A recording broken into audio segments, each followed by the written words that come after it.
almost 40 degrees. All right, so I'm going to call the meeting to order at 9:36. Present Bill McGowan, Paul Kearse, Carol Rowe, Dan Coughlin. And our first order of business was to schedule, or is to schedule, our next meeting, which will be on March the 8th. On a Wednesday, yeah. So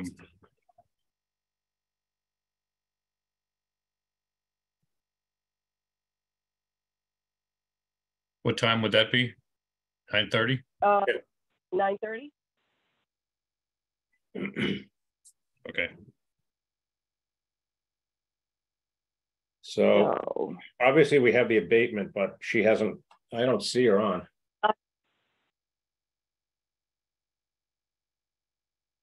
Yeah, she's not here, so we'll push that to the next meeting. Okay. That's fine. Next one is a CJC update after that, I guess. Yeah, I think the only thing we're looking at is to get the revised contract signed. I have yet to hear from Greg Corbo. I sent him another text this morning and crickets. Pardon me? No, go ahead. No, we got, I got the other two things from him, but not this one. So I wanted him to look at the final agreement along with the sheet and make sure that there was nothing wrong with that. But I think in lieu of that, just because, excuse me, we've been wasting time on this and it's been like 3 weeks. I'm going to make a motion that, subject to attorney, unless Dan, do you have any further comments on this before I make the motion? Not really.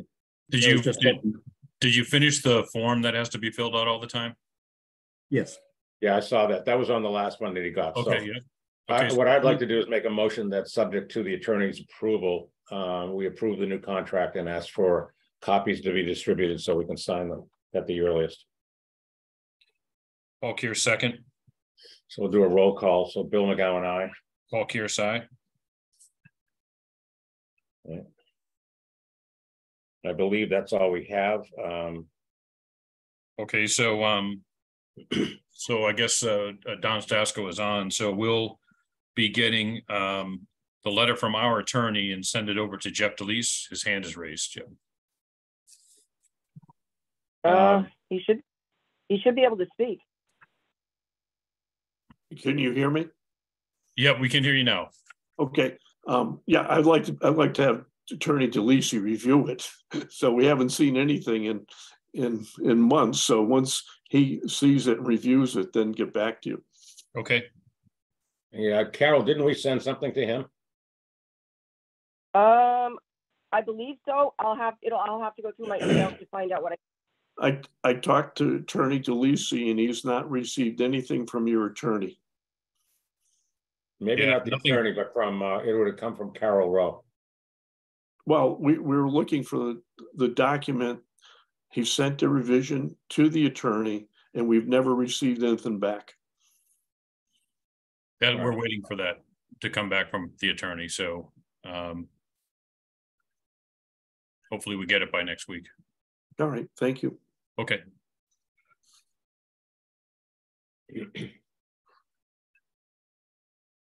Okay, our next piece of business is 87 and 124 Elm Street.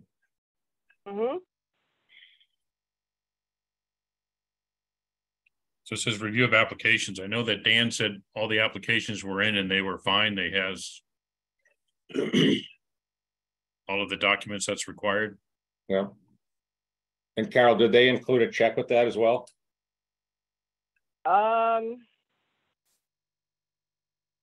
If they did, it's in the office, so I'm not there today, but I can double check. All right. I'm pretty sure Carol, I had asked Carol that previously. I believe she did confirm that. Okay. Yep. All right. Okay. So I don't think we have anything else. Is everything going? Have you been down there, Dan, or do you know of anything going on that's? Yeah, work's progressing, although the larger site is going a little slow. A lot of foundations, and steel to put in, but the other site, for the most part, the sewer bypass went very well. There was one exception to that, and that was basically there was a service connection that was not reconnected. And that was basically to an abandoned, not abandoned, but vacant building. And the reason it was not reconnected is it traversed this property, 87, instead of trying to make it to the sewer otherwise. I'm trying to find out if there was any easement that was originally granted as part of the original sewer expansion, but that information is kind of minimal in terms of what they show on the plans from Base Spofford and Thorndike. But the only issue I have with approval of 87 is that I would require that all service connections that were disrupted be reconnected, regardless of whether or not we can find an easement. Yeah. That shouldn't be a big deal for them, I would think. Hope not. Yeah, right now they basically have it terminated coming from the house or coming from the building, and they've capped the end at the sewer. And we just need that connected up. Okay. So I would make that a condition of 87's approval. Sounds right. Okay, I got nothing else on that. I don't know if you want to vote on those though.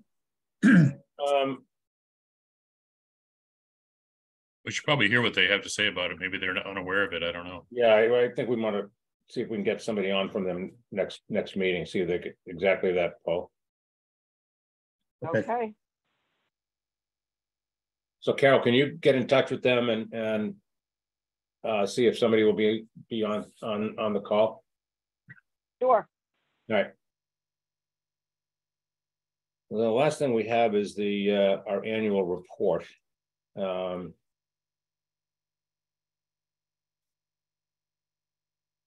So I drafted or redrafted that up and sent that to Wayne. And the only thing that was pending was financial information. And then Carol dug that up as well, and we added that. So you should have gotten a revised version with financial data. But I don't know if Wayne had any additional comments, corrections, or additions. Yeah, I don't know either. Yeah, I don't. Dan? Yes. I don't recall getting any revision via email yet.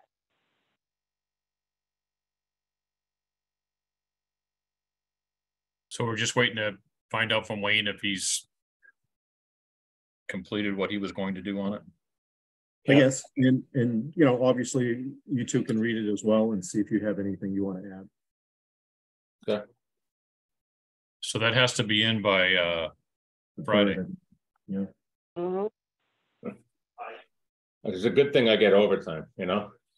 I'm with you. I'll be there either way, as I said, either tomorrow or Thursday morning, Carol. Okay. I don't know if that was that the only other thing on the agenda? That's it. Yep. We have a thing on the regional sewer. I'm sorry, let me go to that. There is going to be a meeting next Monday, regional sewer, and I will attend it. And because we'd have to have a meeting, and we can't have a meeting in another town. So I'm going to hear what's going on. We have got the report, and I believe that it's Woodard and Curran giving everybody the same sort of, bringing everyone up to date with the report and what have you.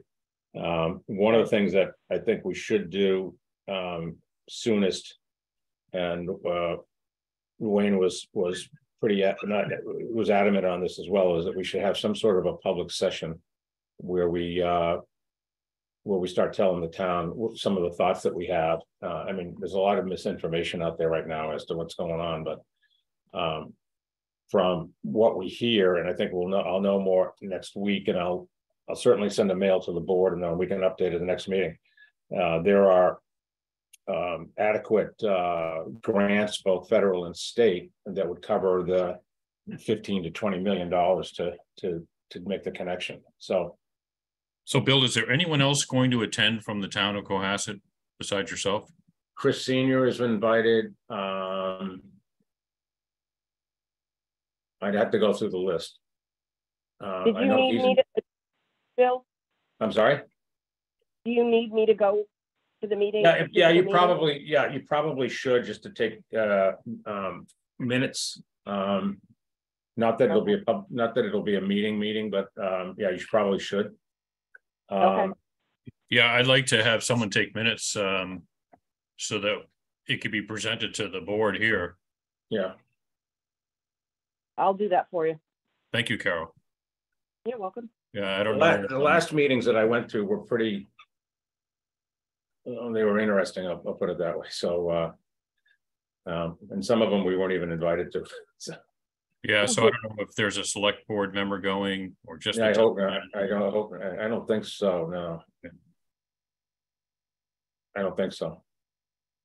Is anyone, and of course Woodward and Kern are going, but is anyone from our specific team going, like Rob or Scott or? No, as far as I know, not.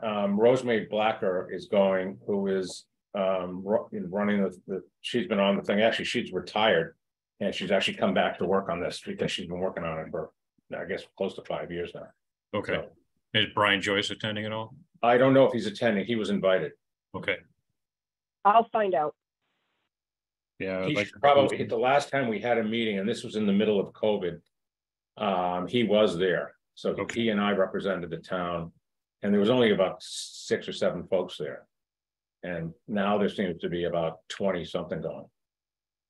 Yeah, but the issue I have is it's regional sewer, which involves us 50%, and you're the only one going. So one person out of 20 representing, you know, half the deal here. So, well, I mean, I think it's, you know, we're not going to make any decisions. I think I'm just going to collect information and bring it back. So, okay.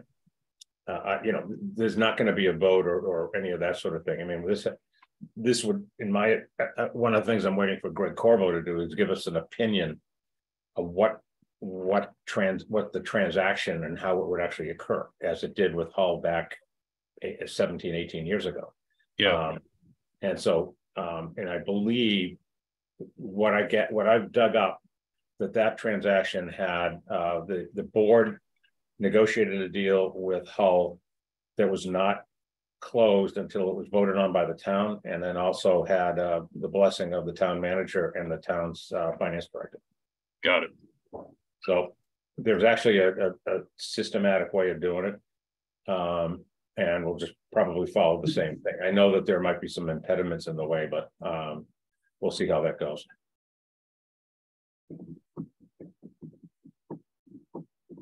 I'm excited. So the only other issue I have is the budget.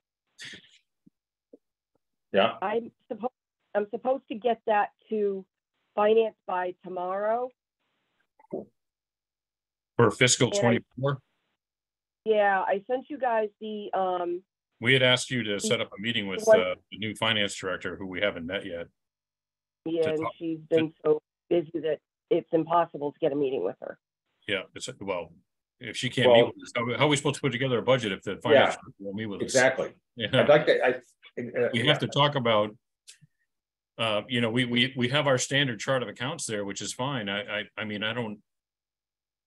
You know, the financials that you sent us, we're halfway through the year, I guess, and it looks like we're at our 51% spend so far, so we're on track of not going over budget.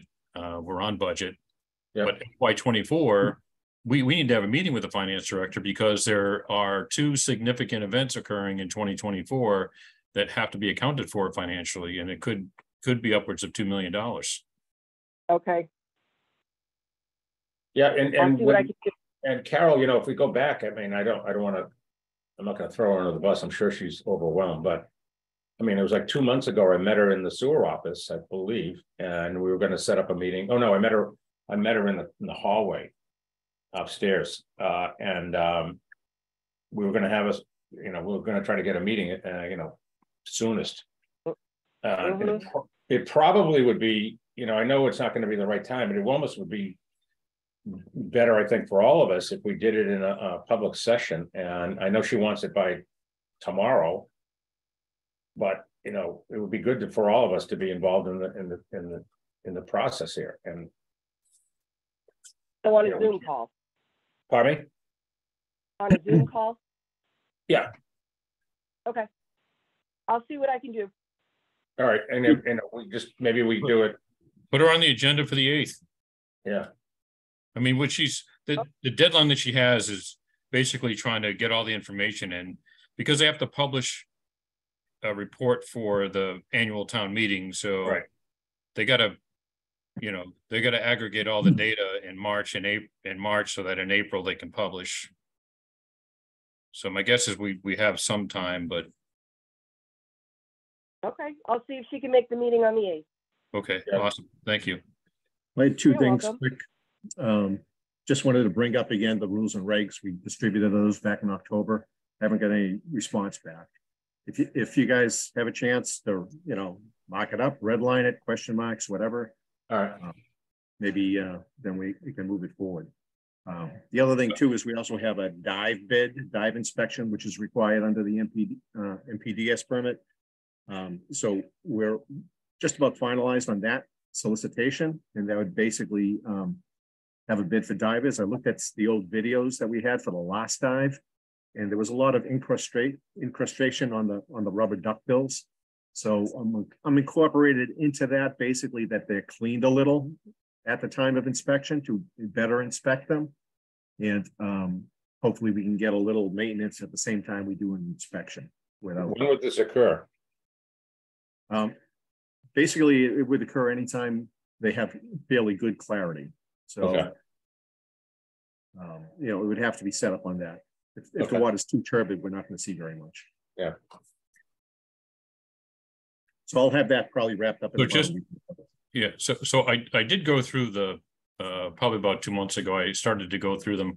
I was just wrestling with trying to compare the existing regulations to where you have it in the new regulations, going back and forth. Just wanted to see if what was existing was still there versus, because you rewrote the whole thing. You didn't redline the original. Yeah, the original was kind of an odd format in terms of presentation, and finding information would be in like 4 different places. So we've tried to consolidate that into a new version. And this has been going on for the last 6 or 7 years at least. So, that's where we are at this point in time. For the most part, everything that was in the original document is in the proposed, unless it was modified slightly. Okay. Yeah, I was going back and forth trying to locate them. We obviously added a lot of information on fog regulations, and updated some of the other regulations in terms of water quality. So since we're finished the regional sewer, we're under other business on the agenda. I wanted to ask you, Dan, because of the budget for FY24, there's 2 things that I think may impact our budget. One was this whole replacement of membranes, I think, is going to come upon us one way or the other, whether we finance it ourselves and recoup our losses with a warranty or not. I think we have to plan that in the budget. So if you could get us an idea of what to plan for there. And then also, if I remember correctly, there was this whole testing of PFAS that we talked about probably 6 months ago. And there was a change to having that tested. They dropped the, requirements in half or something for the frequency. Is that going to, is there additional testing we're going to have to do starting in 2024? Well, the testing will continue, maybe not as frequent as what they originally proposed, but yeah, my guess is they're still going to collect data. So you're going to have to do it a couple of times a year at least. But okay. Whether that wasn't it like quarterly, and then they dropped it to twice a year or once a year or something? I forget. Yes. Okay. I believe it was twice a year. Okay. As far as actually implementing something to treat PFAS or do controls in the collection system, that's a long ways away. Okay. All right. So you don't think there's any major testing requirements for us next year? Well, I mean, the screening unit. This morning, we just got a quote for a replacement screening unit.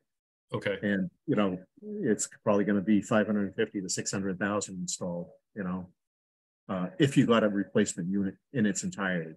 But we've also requested repairs, a quote for repairs, and also a quote for drop in. In other words, we keep the tank and drop in some of the other equipment. So we're waiting on some additional quotes on that. Okay. Yeah, and that's a good point. We might want to, for our next meeting, start looking at, we have to put a capital plan that goes to the capital committee for their approval.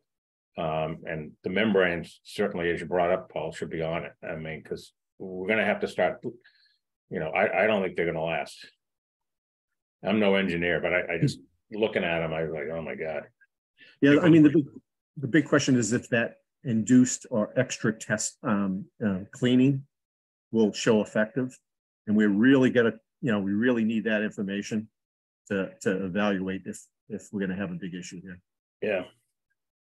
Okay.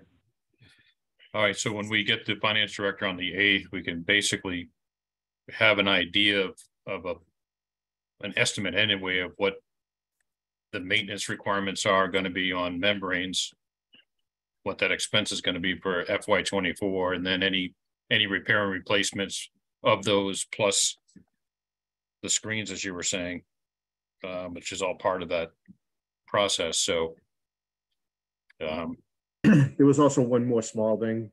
It was basically the aeration diffusers. When they took the tank down, I was out there and they weren't able to get all the sludge out just because they weren't set up to flush the tank. But I was able to observe the top of the aeration diffusers, and the sludge was pretty much at that level or maybe slightly above based upon some of the staining on the aeration diffusers. Those diffusers only last a similar time frame as the membranes themselves. So we're in extra years at this point in time for the membranes. They still look like they're pretty functional. And the only drawback there is you end up using more energy because they don't flex as easily anymore. So I don't think it's a big issue, and the cost really isn't that significant. It's mostly manpower more than anything else to replace those.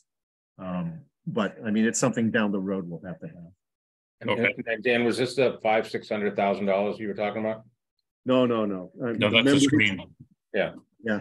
The membrane or the aeration diffusers at the bottom of the tank. I mean, the price tag's maybe $5,000-$6,000 to get replacements, but it's probably $5,000-$6,000 at least for a replacement, in tank cleaning and everything else. By the time you're done, it's a $20,000 item. Still not that big compared to some of the other stuff, but something to plan for. Okay. Yeah, and Carol, one of the things, and maybe we put her on next agenda, would be Michelle to get an update from the law firm as to what's been going on with potential legalities regarding the membranes. All right. Maybe if you have a chance, ping her if you see her, and then get back to us. Just let us know what's happening, because I haven't heard a thing in like 2 weeks. Got it. Now, if Jennifer cannot make the meeting on the 8th, do you want me to schedule a separate Zoom call? Yeah, please. Okay. And we'll have to post it because we'll all be on it. So. Okay.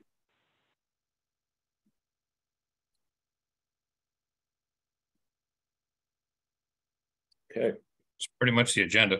Yep. All right. Any other business that we have? And I don't have anything. No, I'm good. All right. You want to make a motion to adjourn? I would like to make a motion to adjourn. I will second it, and we'll do a roll call. Bill McGowan, aye. Paul Kearsey. All righty. Thank you, guys.